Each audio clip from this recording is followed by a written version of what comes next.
जी बच्चों ठीक है ना। ये अब याद करना है आपने। ये अच्छा बच्चा के घर क्या करेगा, वो प्यारे दोस्तों वो नहीं रट्टा नहीं मारेगा, वो स्मार्टली चलेगा। वो 7.1 7.2 7.3 10.1 ये प्रॉपर्टी 10.2 10.3 इसको आमने सामने रख के बनाएगा, एक पेज पे वो एक पेज पे वो। इस तरह दो करेंगे तो पेपर में जाके कभी भी कोई एम्बिग्विटी नहीं रहेगी, कोई मसला ही नहीं होगा प्यारे भाई, कोई मसला ही पेपर में जाके बच्चों बनाना है। पीपी के आपने बना छोड़े हैं किसके, इन्वेस्टमेंट प्रॉपर्टी के। कौन करेगा, जिसकी प्रैक्टिस करें। डन है बच्चों।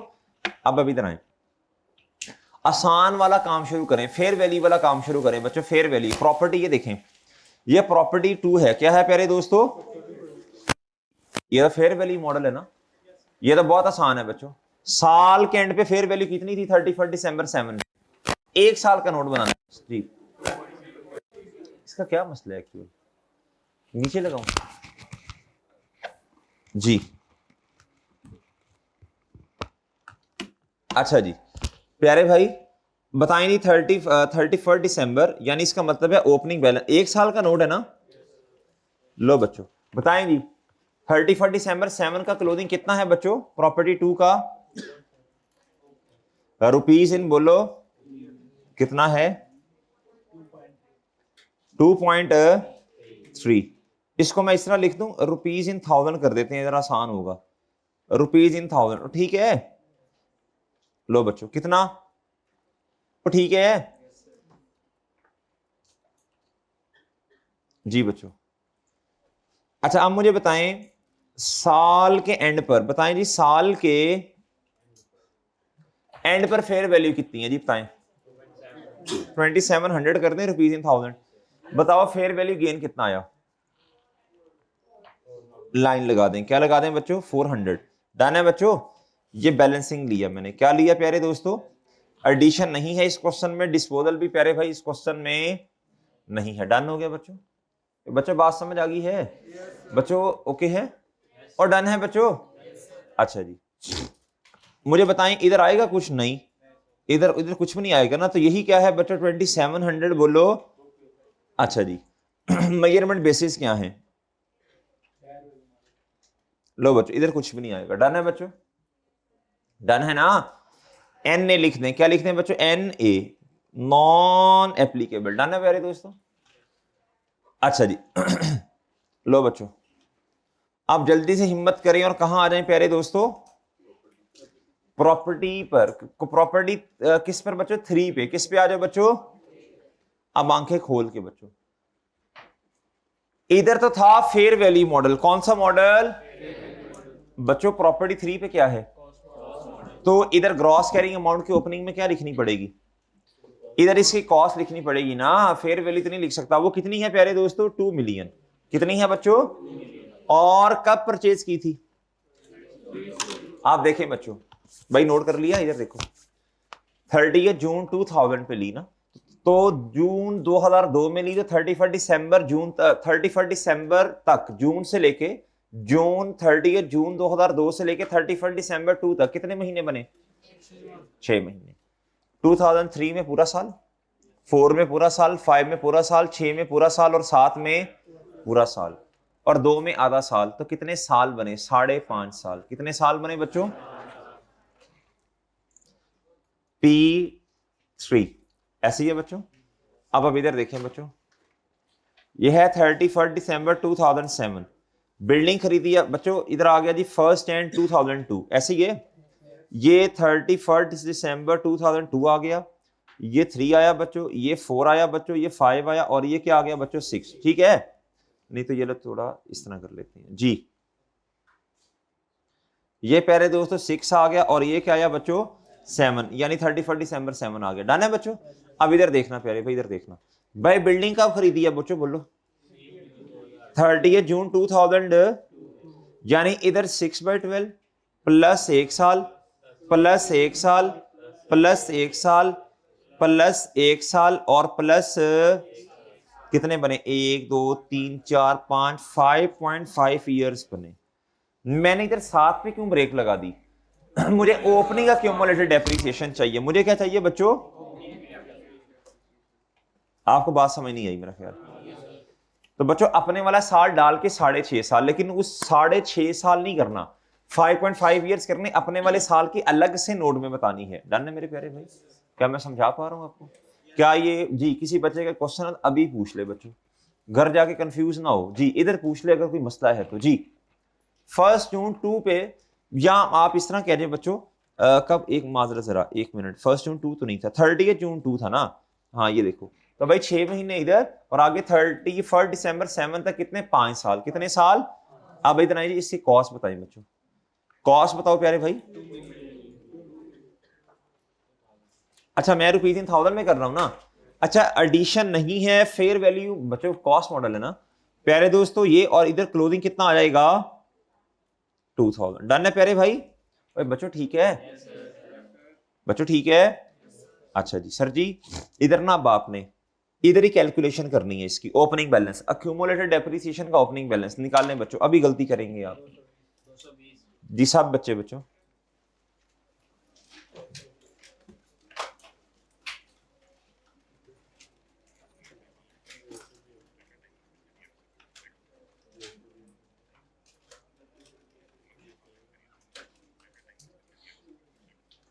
सर जी जिन बच्चों के नाम लिखे थे ना, हम उनको भी मैसेज करते हैं, मोहर तो उसका नाम उनको बताते हैं। बहुत सारे बच्चों ने, ज़्यादातर बच्चों ने असर की बात का कहा था, लेकिन हम उन्हें मैसेज करते हैं और उनको लोकेशन भी सेंड कर देते हैं, और हम उन्हें मैसेज में लिख देते हैं कि ज़ोहर के बाद और असर के बाद दोनों टाइम पे कि उसका नाम बच्चे जो हैं उधर पहुँच जाएंगे।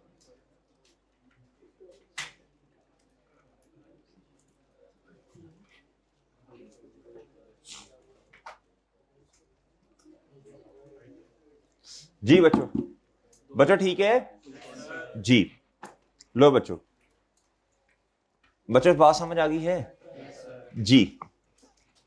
प्यारे भाई इधर आ जाएं। अब मुझे बताएं प्यारे दोस्तों, अब मुझे बताएं, इधर आएगा जी 2000, रेसिडुअल वैल्यू होती भी तो इग्नोर होती है बच्चों, डिवाइडेड बाय 50 मल्टीप्लाई बाय, बताएं बच्चों। शाबाश बच्चों, और अपने वाले साल की बता दें बच्चों, ये तो बहुत सिंपल है जी। नहीं कैलकुलेशन पूरी करवाओ ना।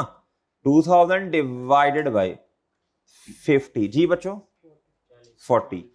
प्यारे दोस्तों ये डिस्पोजल आ गया बच्चों। और अब मेरे प्यारे भाई इधर आए और बच्चों क्लोजिंग बैलेंस बताएं बच्चों। जी जी बच्चों, और ठीक है?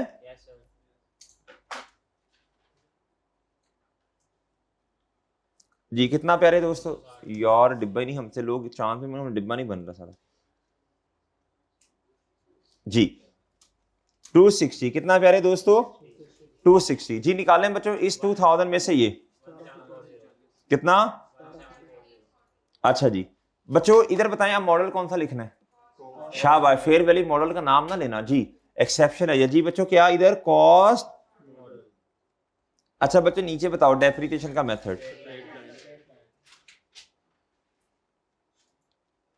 और प्यारे दोस्तों यूजफुल लाइफ। लो बच्चों डन है बच्चों? और डन है सर, इधर गलत तो नहीं एग्जामिनर करेगा? हमने तो सर रेट भी लिखा हुआ है और नहीं करता यार गलत जी। ठीक है जी बच्चों।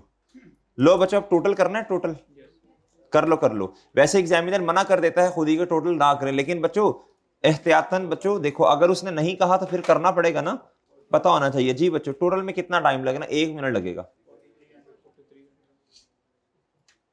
जी बच्चों। कितना प्यारे दोस्तों? अच्छा जी नेक्स्ट बताएं बच्चों। ये 400 आ जाएगा और ये आ जाएगा बच्चों कितना? 4700। क्या ख्याल है बच्चों? डन। अच्छा बच्चों इधर प्यारे दोस्तों कितना आएगा? 220। इधर कितना आएगा?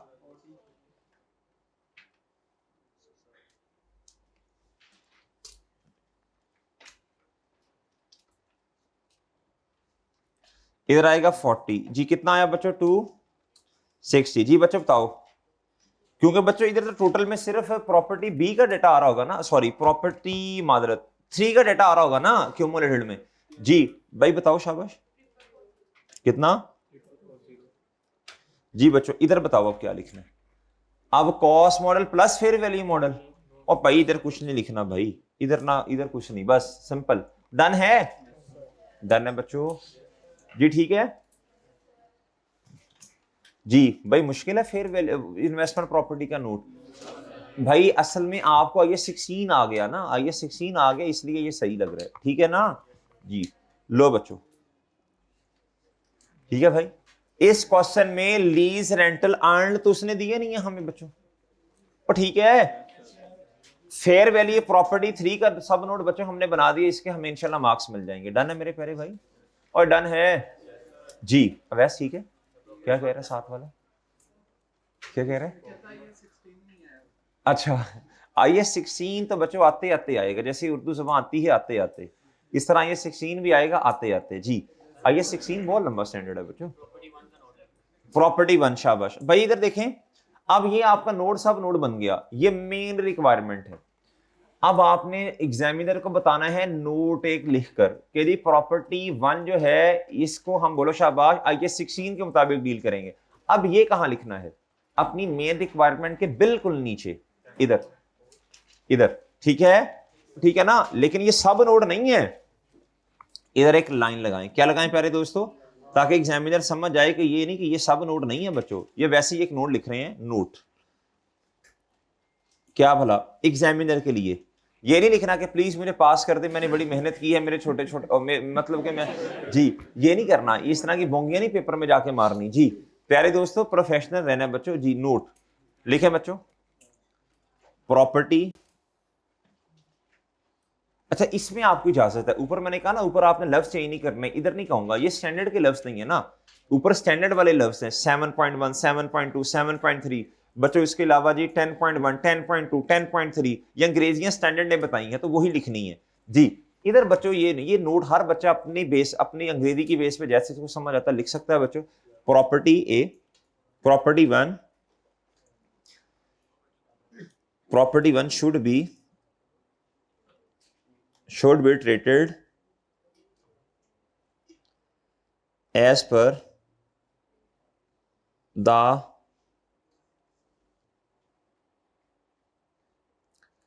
requirements of, बस टाइम कम है तो प्रॉपर्टी प्लान एंड इक्विपमेंट लिखने की जरूरत नहीं, IAS 16, ठीक है बच्चों, ठीक है। एज प्रॉपर्टी, क्या लिखा था? हेड ऑफिस लिखा था, क्या लिखा था? एक दफा देख लेने दो ना, किधर लिखा हुआ है? हाँ, एज मैनेजमेंट, एज मैनेजमेंट क्या प्यारे दोस्तों, बल्कि हम ना उसी के लफ्जों से उसी को मार देते हैं बच्चों, इधर देखो, मतलब उसी के लफ्ज इस्तेमाल करते हैं ना। As management used this property as, ये नोट जब पढ़ेगा ना यार वो बड़ा ही कसम से खुश हो जाएगा जी। नहीं शुरू में नहीं, नहीं वो तुम्हें वो नहीं, शुरू में नहीं जी, इतना भी तूने खुश नहीं करना एग्जामिनर को जी, इधर ही लिखना है, ठीक है भाई। लो जी, लो मेरे प्यारे भाई, छोड़े अब जुगत तो आ रही लेकिन नहीं लगानी, मुनासिब नहीं है जी। नोट, इधर दोस्त बैठे होते तो फिर इंशाल्लाह हम दो हाथ करते जी। लो मेरे प्यारे, वैसे हाँ जुम्मे जुम्मे जी मेरे प्यारे भाई। अच्छा चलो जी, चलो लो बच्चों इधर आ जाए, इधर आ जाए, लो बच्चों इधर आओ। अब ये हो गया बच्चों क्वेश्चन, इसमें कोई क्वेश्चन तो नहीं है आपका? आप बच्चे एक छोटा सा कॉन्सेप्ट हमने पढ़ना है बच्चों जी जी। क्वेश्चन क्या नोट कर रहे हैं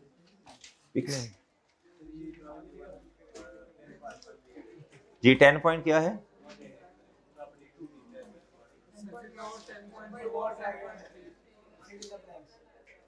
वो अब रहने दो, फिलिंग इन ब्लैंक्स,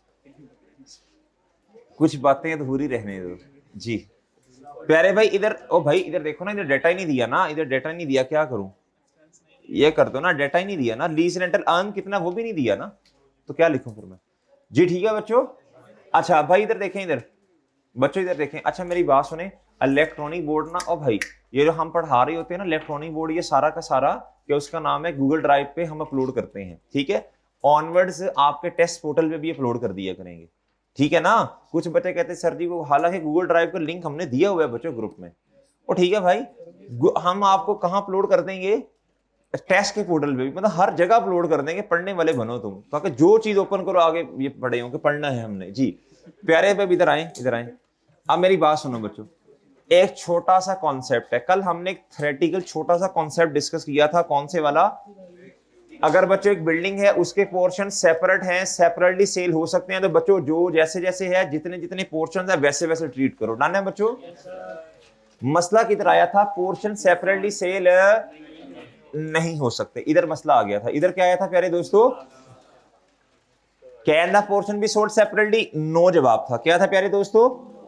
अच्छा बच्चों, अब फिर स्टैंडर्ड ने हमसे सवाल ये पूछा था, क्या IS 16 वाला पोर्शन सिग्निफिकेंट है, हमने कहा था यस। कहता फिर डील करो, क्या कहता, फिर आप डील करो बच्चों,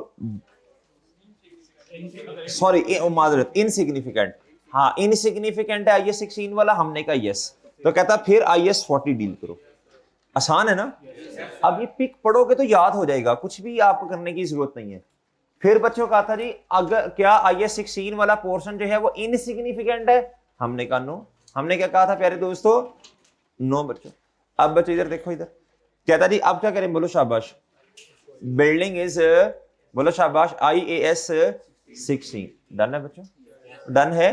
अब एक छोटा सा थ्योरेटिकल क्वेश्चन पेपर में आ सकता है बच्चों 2 या 3 नंबर का, हम भी इंशाल्लाह एक अपना सवाल बना लेंगे इस पे। डन है ना जी, हम भी बना लेंगे इंशाल्लाह। इसमें से भी मेंटली तैयार रहो, अब जो आपका आगे टेस्ट आना है तो ये थ्योरेटिकल क्वेश्चन आपका आना है इसमें से भी, इसमें से भी। डन है बच्चों जी, ताकि ना जो जो थ्योरी पेपर में टेस्ट होती है वो टेस्टों की शक्ल में आपके पास हो जी। ये इसे कहते हैं इंसिलरी सर्विसेज, अदर सर्विसेज। क्या प्यारे दोस्तों, अब ये अदर सर्विसेज क्या होती हैं, अदर लिख लो बच्चों जी, अदर सर्विसेज। अदर किसके, other than rental, other than कौन से वाली सर्विसेज, रेंट के। अब बच्चों गौर से सुनना, बच्चों गौर से सुनेंगे इंशाल्लाह, फिर आप इसको देखेंगे फौरन आपके माइंड में बैठ जाएगा। प्लीज गौर से देखें बच्चों। अब पहली बात है, अदर सर्विसेज बच्चों एक प्रॉपर्टी है, क्या है बच्चों, बिल्डिंग है। रेंट वाली सर्विस तो दे रहे हैं बच्चों, इसके अलावा और सर्विस क्या हो सकती है, सुन ले बच्चों प्यारे दोस्तों, सिक्योरिटी सर्विसेज। शाबाश, अब सुनना बच्चों, सुनना, सिक्योरिटी सर्विसेज बच्चों, सिक्योरिटी सर्विसेज। प्यारे दोस्तों ये हो सकता है कौन सी सर्विसेज, अदर में क्या आ सकता है बच्चों,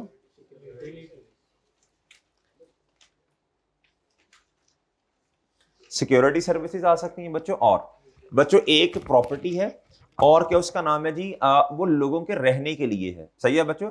साथ आपने साथ ना बच्चों को रेस्टोरेंट वगैरह भी ओपन कर लिया उसी बिल्डिंग के अंदर। आपने कहा जी चूंकि आप नॉर्दर्न एरियाज में जाए ना बच्चों, तो वो बिल्डिंग को कहते हैं सर जी खाना भी हमारा अपना है, ये मेन्यू चेक कर लें, आप ऑर्डर दे दें, हम आपको आपके रूम में डिलीवर कर देंगे।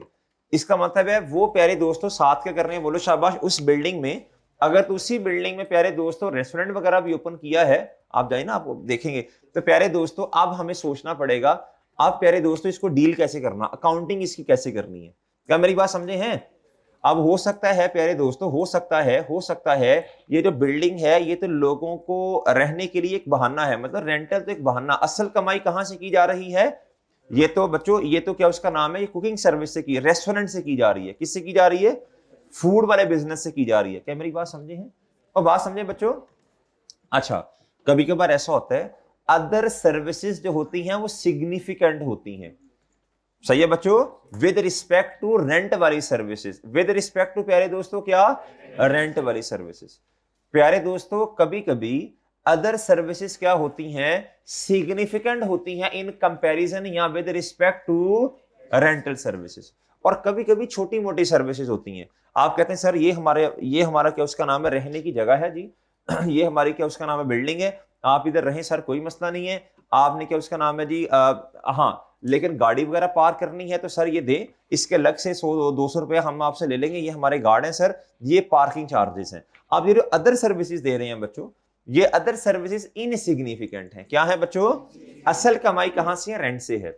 यहाँ कहते हैं सर अगर आपने कपड़े वगैरह वॉश करवाने हैं, लॉन्ड्री भी हमारी है, तो सर उसके भी वो अलग से हम चार्जेस लेते हैं। ये भी अदर सर्विसेज क्या है, इनसिग्निफिकेंट है। असल कमाई कहां से है, बोलो शाबाश।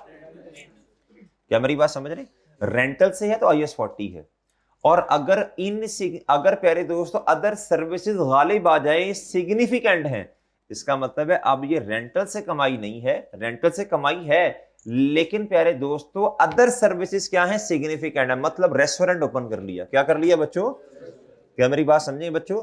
अच्छा, अब असल कमाई तो वो है, क्या है प्यारे दोस्तों, उसी बिल्डिंग में रहने की जगह भी है और रेस्टोरेंट भी है, बाहर से भी लोग खाना खाने आ रहे हैं प्यारे दोस्तों, जो उधर लोग हैं वो भी खाना खा रहे हैं, ये तो पैसे कमा रहे हैं कहां से बच्चों, रेस्टोरेंट से।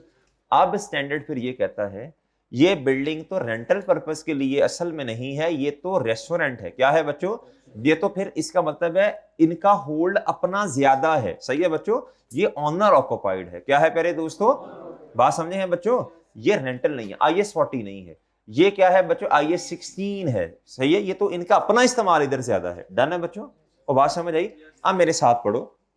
अच्छा, अदर सर्विसेज में क्या आ सकता है बच्चों, अदर सर्विसेज में आ सकता है मेरे प्यारे भाई क्या, security services, laundry services, car parking, अब जो मेरे माइंड में आ रहा है मैं लिखता जा रहा हूं, और प्यारे दोस्तों क्या, यूटिलिटी एंड जो काम की बात है, रेस्टोरेंट, क्या बच्चों, फूड या ये जो भी आपने कहना है, डन है बच्चों। अब पढ़ो, उम्मीद है बात समझ आ गई है।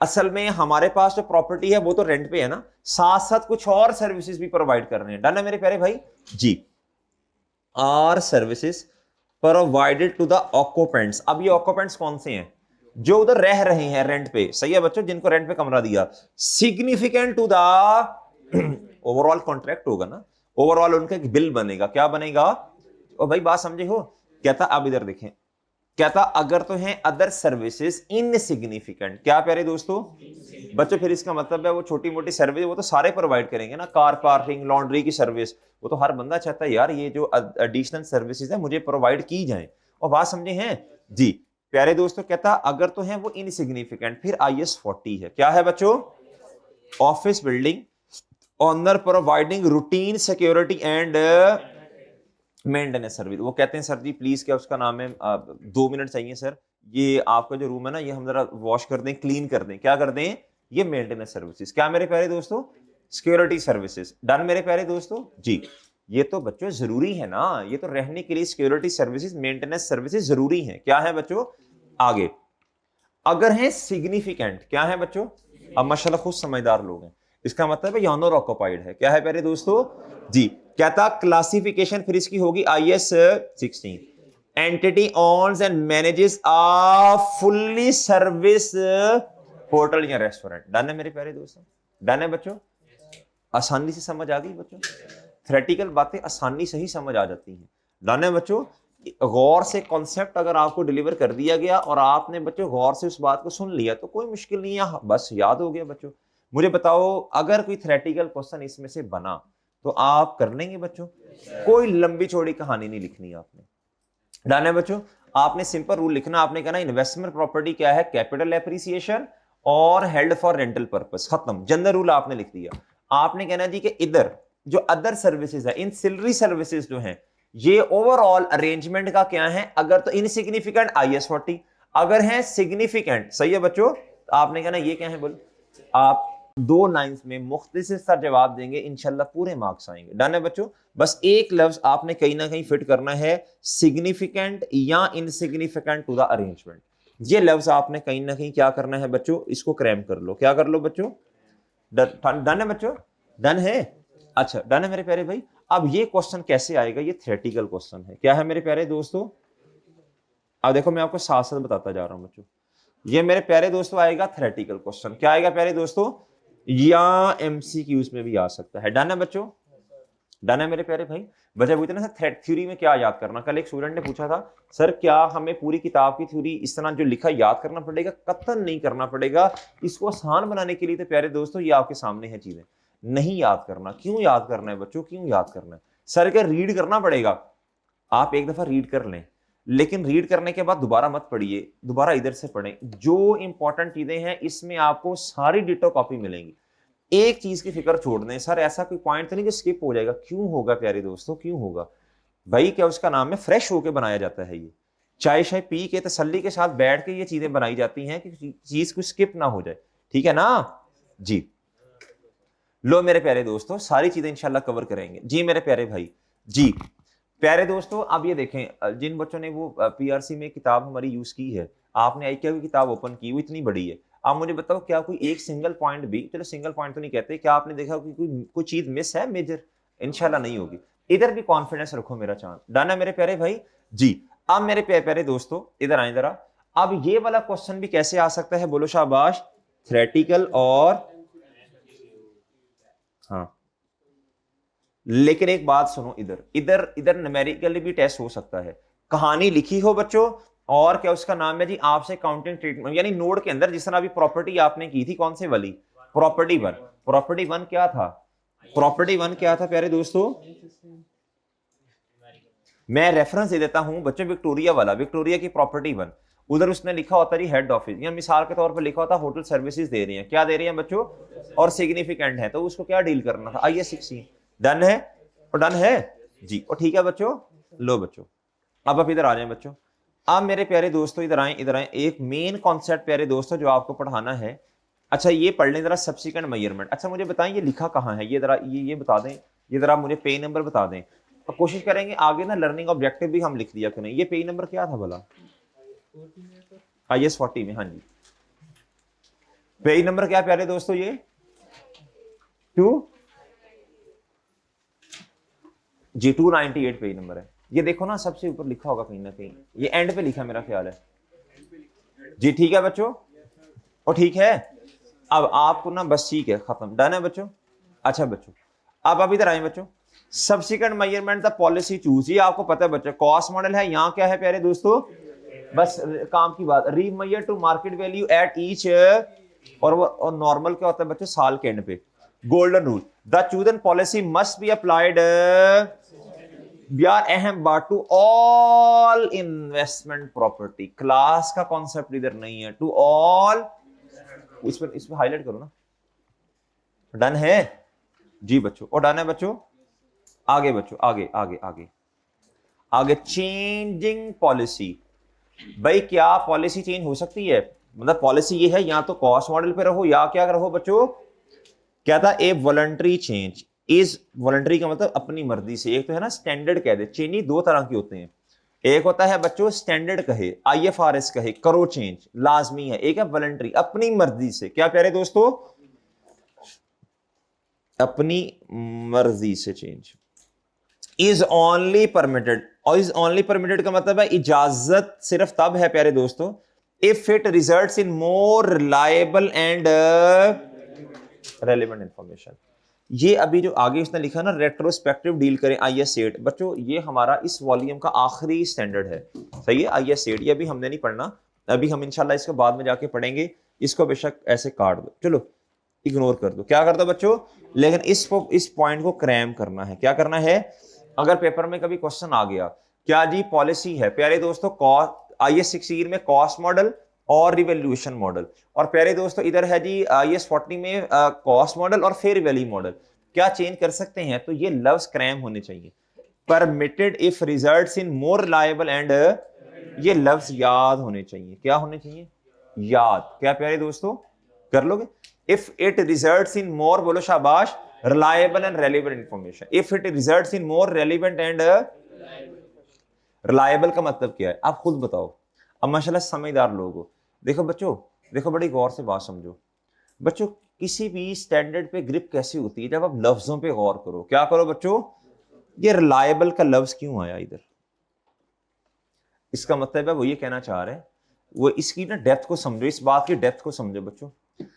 प्यारे दोस्तों कॉस्ट मॉडल से जब आप रिवैल्यूएशन मॉडल पे जाएंगे, या IS 40 में कॉस्ट मॉडल से फेयर वैल्यू मॉडल पे जाएंगे, इसका मतलब है वो ये चाहता है अगर चेंज करना है तो चेंज मुनासिब वाली ये है कि आप कॉस्ट मॉडल से फेयर वैल्यू मॉडल में जाएं, और फेयर वैल्यू रिलायबली क्या हो, ये फेयर वैल्यू से कॉस्ट मॉडल पे आने को नहीं कह रहा, ये कॉस्ट मॉडल से फेयर वैल्यू मॉडल पे जाने को कह रहा है, और स्टैंडर्ड में क्लियरली एक बात लिखी है, स्टैंडर्ड कहता है मुझे ये लॉजिकली नहीं लगता कि आप ना फेयर वैल्यू से वापस आ रहे हैं किस मॉडल पे, हाँ कॉस्ट मॉडल से फेयर वैल्यू मॉडल पे जाया जा सकता, कहता ये कोई रेलिवेंट लॉजिक, ये रेलिवेंट दलील नहीं लग रही मुझे, डन है ना जी। प्यारे दोस्तों आगे आ जाए, IS 40 वार्निंग, अहम बात, IS 40 कहता है रुक जाओ, क्या कहता, changing from the fair value model back to the is highly unlikely. कहता मुझे समझ नहीं आती आप ऐसा क्यों कर रहे हैं। उसने कहा था ना, अगर बच्चे result they relevant and reliable information, ज्यादा बेहतर रिजल्ट दे तो चेंज कर लो। कहता मुझे तो नहीं लगता कि IS 40 में फेयर वैल्यू मॉडल से कॉस्ट मॉडल पे जाएंगे तो वो ज्यादा बेहतर रिजल्ट देगा। ज्यादा बेहतर खा के रिजल्ट देना है। लोग मार्केट वैल्यू के मुताबिक अपनी चीजों को लेके जा रहे हैं, आप मार्केट वैल्यू से फिर हिस्टोरिक बेसिस पे आ रहे हैं। और सही है ना जी प्यारे दोस्तों। कहता इज हाईली अनलाइकली, मतलब बिस्ती कर रहे हैं, इज हाईली का लफ्ज इस्तेमाल कर रहे हैं। क्या कर रहे हैं बच्चों? कहता मुझे तो बिल्कुल भी समझ नहीं आ रही इस बात की कि आप फेयर वैल्यू मॉडल से कहां आ रहे हैं जी। कहता और वो नतीजा देगा in the more appropriate presentation, यानी सादा बात करूं तो वो रोक रहा है। क्या कर रहा है प्यारे दोस्तों? कि फेयर वैल्यू मॉडल से कॉस्ट मॉडल पर ना आए, मतलब 99% रोक रहा है। क्या कर रहा है बच्चों? हाँ, वैसे सर कोई इस तरह की एग्जांपल है? कोई नहीं, मेरे पास इस तरह कोई एग्जांपल नहीं है बच्चों। बस इस बात को इग्नोर ही कर दो आप सिंपल कहो कि फेयर वैल्यू मॉडल से कॉस्ट मॉडल की तरफ नहीं आना। सही है प्यारे दोस्तों? सही है बच्चों? और कैसे बताए स्टैंडर्ड और डालना है बच्चों, उसकी बातों को समझने की कोशिश करें ना स्टैंडर्ड क्या कह रहे हैं। वो कहता मेरा नहीं ख्याल के फेयर वैल्यू मॉडल से, बोलो शाबाश, कॉस्ट मॉडल पे आने की वजह से फाइनेंशियल स्टेटमेंट्स के रिजल्ट्स इंप्रूव होंगे। डालना है बच्चों? लो बच्चों, लो मेरे प्यारे दोस्तों, अब जब आप एक दफा आपने लोगों को आदत डाल दी ना फेयर वैल्यू की, प्रॉपर्टी की फेयर वैल्यू इतनी, प्रॉपर्टी की फेयर वैल्यू इतनी, तो प्यारे दोस्तों अब वो ये नहीं चाहते कि आप बैक हिस्टोरिकल वैल्यू पे जाएं, वो अगली दफा फिर आपसे फेयर वैल्यू मांगेंगे। डन है बच्चों? दूसरा ये है कि आप हैं ही कॉस्ट मॉडल पे, आप हैं ही क्या प्यारे दोस्तों? कॉस्ट मॉडल पे। अब ठीक है, कॉस्ट मॉडल पे रहें, लेकिन इधर भी स्टैंडर्ड एक बात करता है, कहता है चाहे आप कॉस्ट मॉडल पे हैं, आपने फेयर वैल्यू नहीं बताई, ना बताएं आपकी मर्जी, कहता लेकिन ट्रीटमेंट आप कॉस्ट मॉडल के मुताबिक करें, लेकिन कहता सब नोट्स में आके ना आपने फेयर वैल्यू फिर भी बतानी है। क्या मेरी बात समझे हैं? कहता अगर आप ये अभी अभी आप इस पे परेशान ना होना, ये हम पढ़ेंगे इंशाल्लाह। अगर आप कॉस्ट मॉडल पे हैं, किस मॉडल पे हैं प्यारे दोस्तों? कॉस्ट मॉडल में तो आपने काउंटिंग ट्रीटमेंट और लेस एक्यूमुलेटेड डेप्रिसिएशन किया होगा ना प्यारे दोस्तों। कहता आपने फेयर वैल्यू मॉडल अडॉप्ट नहीं किया, कहता कोई मसला नहीं है, आप सही किया, आपने कॉस्ट मॉडल है आपका। कहता लेकिन सब नोट्स में आके आपने अगर कॉस्ट मॉडल अडॉप्ट किया तो फिर भी सब नोट्स में आके फेयर वैल्यू आपने प्रॉपर्टी की बतानी है। सही है ना? यानी वो वाली प्रॉपर्टी जिसको हमने कॉस्ट मॉडल के मुताबिक ट्रीट किया, बुक वैल्यू कॉस्ट मॉडल के मुताबिक है, इसी प्रॉपर्टी की फेयर वैल्यू ये है। डन है बच्चों? ताकि लोगों को तसल्ली हो, स्टेक होल्डर्स को क्या हो प्यारे दोस्तों? शेयर होल्डर्स को तसल्ली। अब एक ना अहम कॉन्सेप्ट है बच्चों, आज मैं पढ़ा तो नहीं सकता, टाइम नहीं रह गया पीछे, बच्चों थोड़ा समझ लें, बच्चों थोड़ा समझ लें। क्या करें प्यारे दोस्तों? थोड़ा समझ लें बच्चों। कहता था चेंज इन यूज, क्या प्यारे दोस्तों? चेंज इन यूज ट्रिगर, ये ट्रांसफर, क्या प्यारे दोस्तों? अब इधर देखो बच्चों, अब प्यारे दोस्तों अब हम इस टाइम मैं मिसाल दे रहा हूं IS 40, मिसाल दे रहा हूं IS 40 बच्चों। आज हमारा प्यारे दोस्तों यूज, हमारा ऑब्जेक्टिव चेंज हो रहा। हमने कहा यार ये जो प्रॉपर्टी है ना IS 40 वाली, कौन से वाली? IS 40 वाली प्रॉपर्टी, यार इसको बेच दो। क्या कर दो बच्चों? क्या कर दो प्यारे दोस्तों? बेचना है। क्या करना प्यारे दोस्तों? अच्छा, अगर तो नॉर्मल बेचना कोई मसला नहीं है, अगर आपने अपना बिजनेस ही चेंज कर लिया, आपने कहा जी अब हमने काम ही इन प्रॉपर्टीज को बेचने वाला शुरू किया, अब आपका काम हो गया कोर एक्टिविटी बेचना, सेल करना, अब ये IS 2 में जाएगा। एक है नॉर्मल, आपने कहा जी ये 10 प्रॉपर्टीज है, हमारा काम है जी रेंटल वाला, अब इस प्रॉपर्टी को बेचना, वो नॉर्मल डिस्पोजल है। वो क्या है प्यारे दोस्तों? मेरी बात नहीं समझे वो भाई, समझ गए हो जी प्यारे भाई? इधर देखें आप प्यारे दोस्तों, अब दूसरी एग्जांपल IS 40 में है। आपने कहा यार हमने ये ना बिल्डिंग रेंट पर दी, हमें अब ना हमें ना प्रोडक्शन करने के लिए ना जगह चाहिए। क्या चाहिए?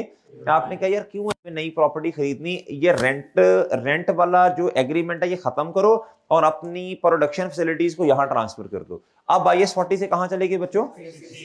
IS 40 से आउट और IS 16 में इन।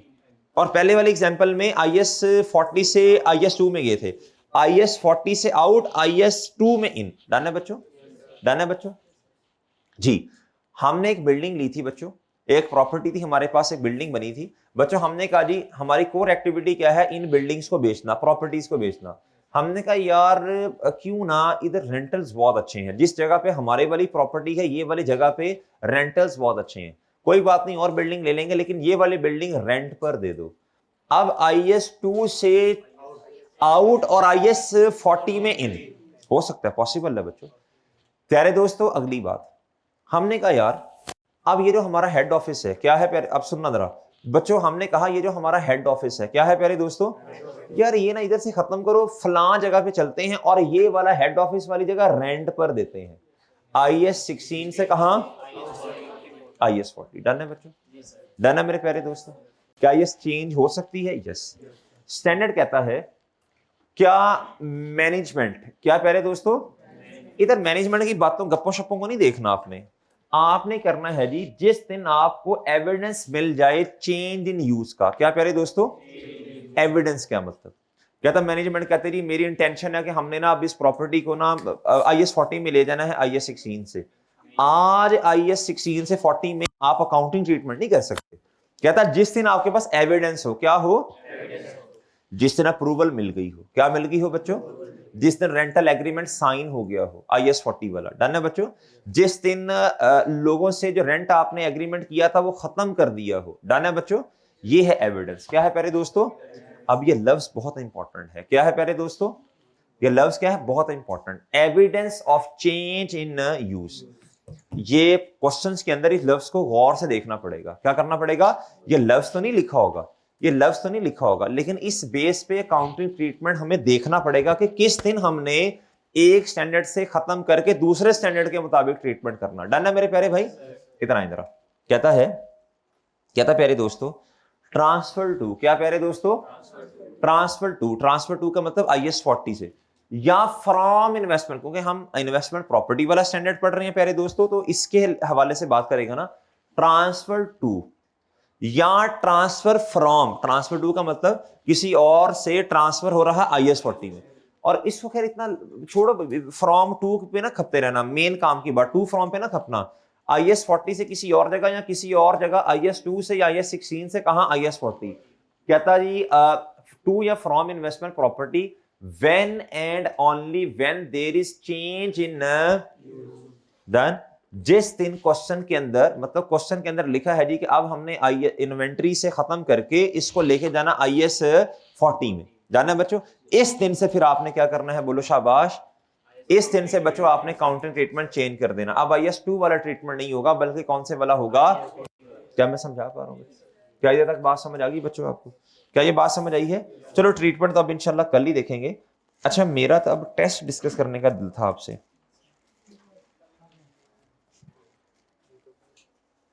कर दूंगा मैं इंशाल्लाह डिस्कस। चलो 1 मिनट और पढ़ाते हैं आपको, ये मैं टेस्ट डिस्कस कर दूंगा इंशाल्लाह, ये आज की रिकॉर्डिंग्स हैं उसमें कोशिश कर दूंगा। प्यारे भाई इधर देखो, इधर आप कहता जी पहले मुझे बताओ बात की समझ आई आपको या नहीं।